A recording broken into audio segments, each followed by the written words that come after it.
दिन से अमेरिका में, ये देख रहे हैं, बाइडेन हाथ छोड़ने को तैयार नहीं। प्रधानमंत्री नरेंद्र मोदी के सम्मान में डिनर दे दिया, प्रधानमंत्री के सम्मान में संसद में संबोधन हुआ, प्रधानमंत्री के सम्मान में अमेरिका के सांसद 14 बार खड़े होकर ताली बजाने लगे संसद में। लेकिन भारत में जो सांसद है, अगली तस्वीर दिखाई, विरोधी और सांसद प्रधानमंत्री मोदी को हराने की तैयारी में, हराने के लिए बड़ी बैठक हुई। तेजस्वी यादव को आप देख रहे हैं, उमर अब्दुल्ला, अखिलेश यादव, स्टालिन, सोरेन, राहुल गांधी, मल्लिकार्जुन खड़गे, नीतीश कुमार, लालू यादव, ममता बनर्जी, शरद पवार, अभिषेक बनर्जी, आदित्य ठाकरे, ये सारे नेता मिले। डेरेक ओब्रायन, मनोज झा, इन सारे नेताओं ने बैठकर मोदी को शिकस्त देने की, 24 में रोक देने की तैयारी कर ली, क्योंकि इनका कहना है कि 24 में अगर मोदी आ गए तो उसके बाद चुनाव नहीं होंगे।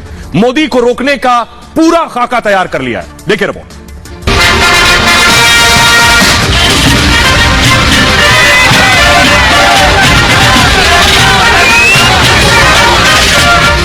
अमेरिका में मोदी हिंदुस्तान का डंका बजा रहे हैं। भारत और अमेरिका की साझेदारी के लिए even sky is not the limit. राष्ट्रपति जो बाइडेन प्रधानमंत्री मोदी की शान में कसीदे पढ़ रहे हैं। Mr. Speaker, the Prime Minister of the Republic of India. America के सांसद अमेरिकी संसद में मोदी मोदी के नारे लगा रहे हैं।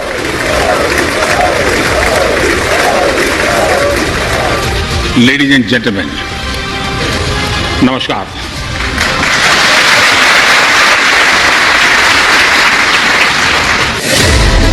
यहां हिंदुस्तान में मोदी विरोधी दल प्रधानमंत्री मोदी को कैसे सत्ता से हटाया जाए, इसके लिए सारे तकड़म आजमा रहे हैं। पटना में आज 14 विरोधी दल मोदी को हराने की तैयारी के लिए मिले।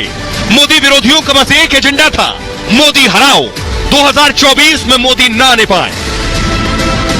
अभी जो भी शासन में है वो देश के हित में काम नहीं कर रहे और सारे इतिहास को बदल रहे हैं। अगर कोई कुछ बोलते हैं तो उसको खिलाफ में ईडी लगा देता है, सीबीआई लगा देता है। हिंदुस्तान की नींव पर आक्रमण हो रहा है, फाउंडेशन पर, इंस्टीट्यूशंस पर, आवाज पर बीजेपी और आरएसएस आक्रमण कर रही है। मोदी की मेहनत से अमेरिका में भी हिंदुस्तान का डंका बज रहा है, तो पटना में सदा याफ्ता लालू यादव मोदी का मजाक उड़ा रहे हैं। अब ये नरेंद्र मोदी देश के नेता नहीं है, प्रदेश में खूब घूम करके चंदन का लकड़ी बांट रहे हैं अमेरिका में जाके। दरअसल मोदी ने इन नेताओं के सामने इतनी बड़ी लकीर खींच दी है कि उसे मिटाना मुश्किल है, लेकिन अस्तित्व बचाने के लिए साथ आना भी जरूरी है। बावजूद इसके बीजेपी ने 2024 के चुनाव में 300 से ज्यादा सीटें जीतने का ऐलान कर दिया है। 24 में 300 से ज्यादा सीटों के विजय के संकल्प की मुट्ठी दीजिए और प्रचंड आवाज से बोलिए, भारत माता की, भारत माता की। आपने सुना आखिरी में अमित शाह क्या कह रहे हैं, 300 का टारगेट रखा है, लेकिन विरोधी सब मिलकर क्या 300 तक नहीं पहुंचने देंगे। आइए आपको विरोधियों की ताकत बताते हैं। इस मीटिंग में कौन कौन से नेता थे, उन सारे नेताओं को जोड़ दें तो क्या मोदी को रोक पाएंगे। देखिए जरा, पटना में कौन कौन मिले। पटना में पहुंचे राहुल गांधी, 52 सीटें कांग्रेस के पास, जोड़ दीजिए। पटना में पहुंची ममता बनर्जी, 22 सीटें ममता की लोकसभा में। समाजवादी पार्टी अखिलेश यादव पहुंचे, 3 सीटें सपा की।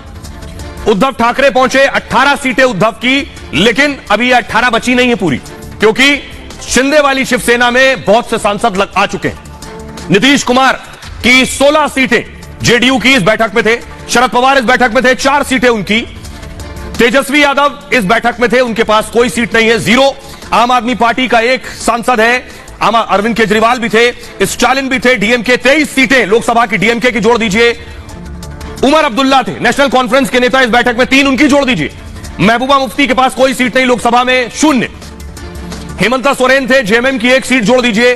सीपीएम की 3 सीट जोड़ दीजिए। सीताराम येचुरी थे, राजा थे, जिनकी सीपीआई की 2 सीट जोड़ दीजिए। ये सब जोड़कर यानी पूरा कुनबा भानुमति का जोड़ने के बाद भी कुल सीट होती है 148, 148।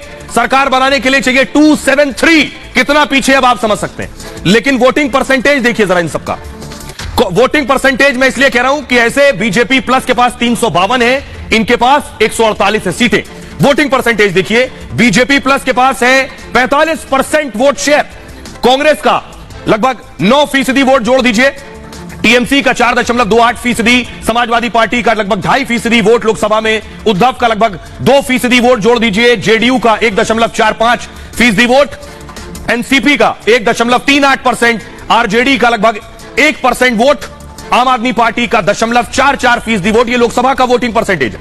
डीएमके का 2.34%, नेशनल कॉन्फ्रेंस का 0.05%, पीडीपी का 0.02%, जेएमएम का 0.31% और सीपीएम का 1.75%, सीपीआई का 0.58%। ये सब मिलाकर हो जाता है 27.43%, यानी 27.5% भी मानिए तो मोदी प्लस के पास है 45% वोट और सारे विरोधी मिलाकर हैं 27.5% वोट। सब मिलकर भी क्या कर पाएंगे अब आप अंदाजा लगा सकते हैं, लेकिन सवाल बड़ा यह है कि मोदी अमेरिका में, जो लोग अमेरिका में हैं वो तस्वीरें देख रहे हैं, पटना में मोदी को हराने की तैयारी हो रही है। अमेरिका के लोग क्या कह रहे हैं इस तस्वीर को देखने के बाद, सुनिए जरा। हर हर मोदी, घर घर मोदी, हर हर मोदी, घर घर Modi. I love you Modi ji. हम इतना एक्साइटेड हैं, सच्ची में हमें वो महायोगी, महाअवतार, महापुरुष, भगवान का रूप नजर आते हैं। मेरे हस्बैंड तो उनको गॉड मानते हैं। भगवान उनको इतनी शक्ति दे कि वो पूरे इंडिया का ऐसे ही नाम रोशन करे और हम सब गौरव महसूस करें। So happy here to come with Modi ji because it is giving a message to the world कि दुनिया में वसुधैव कुटुंबकम और विश्व गुरु जो है भारत है, ये इस प्रकार से पुनर्स्थापित यहाँ हो रहा है। मैं तो कुछ नहीं कह सकता हूँ, लेकिन इतना कहूंगा कि मोदी जी हमारे लिए गौरव है। और होता है सबको ये बताने कि हम उस देश से आते हैं जहाँ मोदी जी हैं। हाय नमस्ते Modi ji, I am super excited to see you. Modi ji हमारे पिता समान है और उनके लिए प्रेम हमारा बहुत है और ये उत्सुकता इसीलिए है कि मुझे बहुत प्यार करते हैं। We are very proud being Indian. इसका प्रोग्राम सबका साथ सबका विकास बहुत अच्छा चल रहा है। जय हिंद, जय मोदी। भारत टेक ओवर में बिलीव नहीं करता है, भारत बोलता है पूरा वर्ल्ड ही हमारा फैमिली है। तो लग रहा है कि अभी योग का संदेश पूरे विश्व में फैल रहा है। Thanks to our prime minister. Modi has given a gift to humanity and to all over the globe and he is trying to make one world family. Modi ये युग पुरुष है, is very visionary for India के लिए और global के लिए। अब आइए मैं आपको बताने जा रहा हूं, मोदी को हराने के लिए तो सब मिल लिए, लेकिन इन चेहरों में कुछ चेहरे वो भी थे जो आकर साथ नहीं खड़े हुए मोदी को हराने के। कौन से वो चेहरे जो विरोधियों की बैठक में शामिल नहीं हुए, जो उस गैंग का हिस्सा नहीं बने जिन्हें मोदी को हराना है। देख रहे हैं आप। अब ये कौन कौन से नेता हैं ये मैं आपको बताऊंगा। मायावती इनकी बैठक में नहीं आई। इसके अलावा जीतन राम मांझी, उनकी बात चल रही बीजेपी से, तो संभवतः नहीं पहुंचे। केसीआर भी नहीं आए। नीतीश कुमार कई बार मिलने गए थे। नवीन पटनायक भी इस बैठक में नहीं पहुंचे। इसके अलावा जगनमोहन भी इस बैठक में नहीं पहुंचे, मुख्यमंत्री आंध्रा के, और चंद्रबाबू नायडू भी इस बैठक में नहीं पहुंचे। सवाल यह है, और जयंत चौधरी नहीं पहुंचे। आरएलडी के नेता अखिलेश के साथ मिलकर चुनाव लड़ते हैं, अखिलेश पहुंचे लेकिन जयंत नहीं पहुंचे। वैसे ओवैसी भी नहीं पहुंचे। आपको बताऊं, ओवैसी का कहना है उनको बुलाया नहीं गया। सुनिए जरा क्या कह रहे हैं इस मोदी हराओ टीम पर असदुद्दीन ओवैसी। नहीं, देखिए, हमको तो उसमें बुलाया नहीं गया है। इसलिए नहीं बुलाया गया है क्योंकि नंबर 1 बात यह है कि हम सच्चाई को बयान कर देंगे। दूसरी बात यह है कि उस मीटिंग में शिवसेना है। शिवसेना सेकुलर हो गई है क्या? उस मीटिंग में दिल्ली के मुख्यमंत्री हैं, उनकी पार्टी ने तो आर्टिकल 370 के निकालने को, जो मेरी नजर में कॉन्स्टिट्यूशनल ब्रीच था, उसका सपोर्ट किया बीजेपी को। उस मीटिंग में नीतीश कुमार है, जो एनडीए बीजेपी से मिलकर पहले मुख्यमंत्री बने, चीफ मिनिस्टर बने, फिर गठबंधन बनाया, उसके बाद फिर कूद गए बीजेपी में। These political leaders have arrogated themselves this right to who to call secular and who to call communal. आपका ट्रैक रिकॉर्ड क्या है? एनसीपी में अजीत पवार और देवेंद्र फडणवीस सुबह सुबह मुख्यमंत्री और डिप्टी सीएम बन गए। क्या आपका क्या है उसमें, बताइए? कौन सा एजेंडा है आपका? क्या करेंगे आप, बताइए?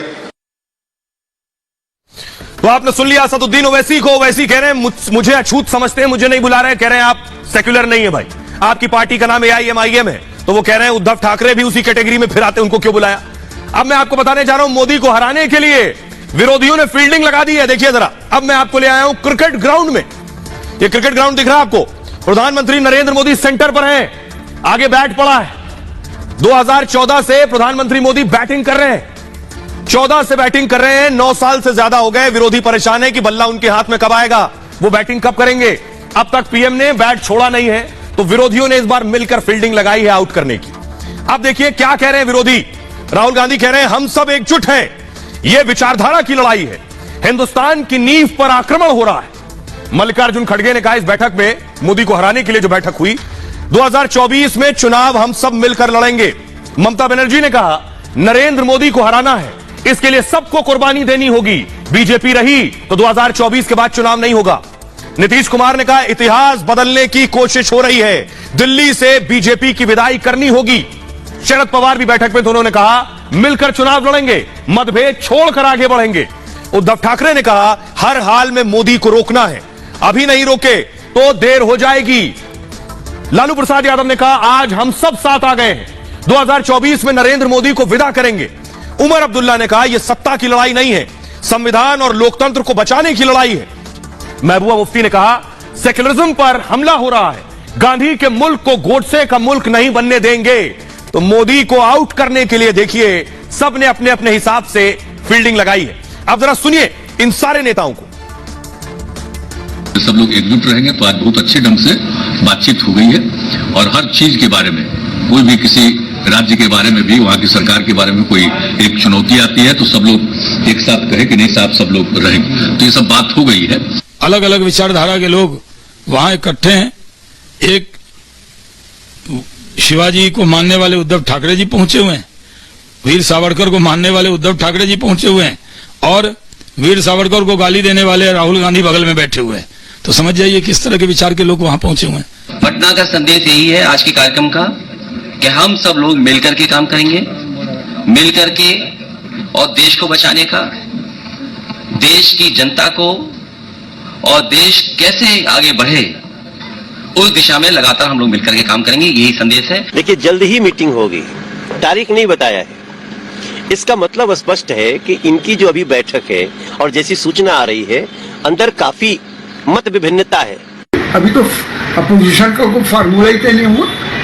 अब जो फार्मूला या जो इत्तेहाद अपोजिशन तय करेगा सब मिलके, बहरहाल उस पर सबको अमल करना होगा। अब सोचिए